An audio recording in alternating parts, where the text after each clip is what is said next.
देवेंद्र फडणवीसांवर अनिल देशमुखांनी केलेले आरोप खोटे आणि बिनबुडाचे असल्याचा दावा आशिष देशमुख यांनी केलाय। अनिल देशमुखांना फडणवीसांच्या विरोधात निवडणूक लढवायची आहे, त्यामुळे खोटे आरोप करून फडणवीसांना त्रास देण्याचा त्यांचा प्रयत्न असल्याचा आरोप आशिष देशमुख यांनी केलाय। तर अनिल देशमुखांनी काटोलमधून निवडून येऊन दाखवावं असं आवाहन देखील त्यांनी केलंय।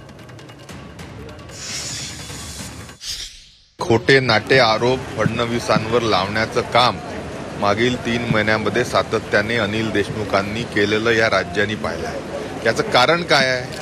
कारण हेच आहे का त्यांना देवेंद्र फडणवीसांच्या विरोधात उभं राहायचं आहे, म्हणून विरोधकाला काहीतरी चुकीच्या खोट्या नाट्या बातम्याच्या माध्यमातून त्रास देण्याचे त्यांचे हे प्रयत्न आहेत।